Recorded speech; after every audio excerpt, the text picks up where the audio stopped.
Hello friend, कसं आहात तुम्ही?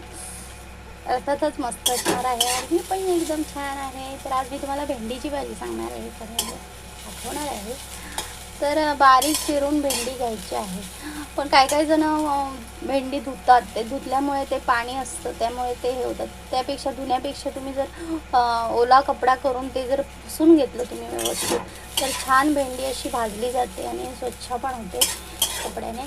तर अशी छान बारीक चिरून थोडंसं तेल टाकून, आधी नाही तेल टाकायचं, थोडंसं मग त्याचा कलर बदलला भेंडीचा, अशी मऊ मऊ दिसायला लागली की त्याच्यामध्ये आपण थोडंसं तेल टाकायचं आहे आणि आमसूल किंवा कोकम काय तुमच्याकडे असेल ते असं आंबट थोडंसं टाकायचं आहे यामध्ये. तर खूप छान प्रकारे असं भाजून घ्यायचं आहे. तर आपण आता काढून घेऊया.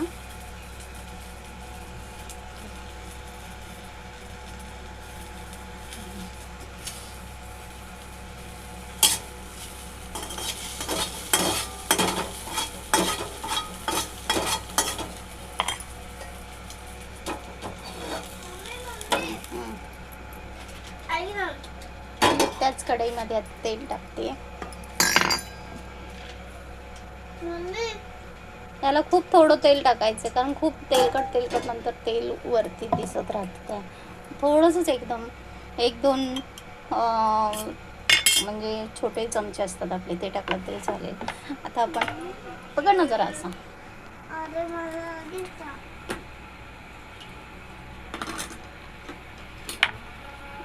असं पकडा.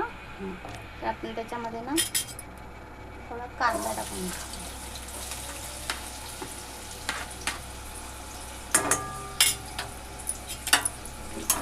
छान कांदा परतून घ्यायचा आहे. आणि याच्यामध्ये ना खूप कांदा टाकला तरच ती भाजी छान होते.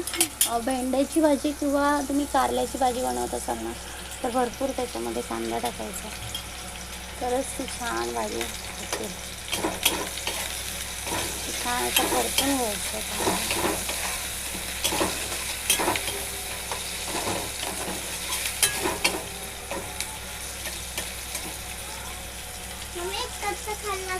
चालेल? नाही, कच्चा नाही खायचा तो. हां, म्हणजे हे झालेलं आहे, फक्त तुला थोडं अळणी लागेल कच्चा खाल्लास तर. भाजलेलं आहे, कारण मीठ नाही टाकलं मी त्याच्यामध्ये. ओके, तर असं छान हे करून टाकायचं आहे. आणि काही जण टाकतात टोमॅटो, काही जण नाही टाकत, तर मी टाकते टोमॅटो थोडासा. ओके, म्हणजे त्याला एक थोडं आंबटपणा आणि त्याचा जो भेंड्याचा वेगळा वास असतो तो निघून जातो, तेव्हा तो टोमॅटो टाकायचा आहे.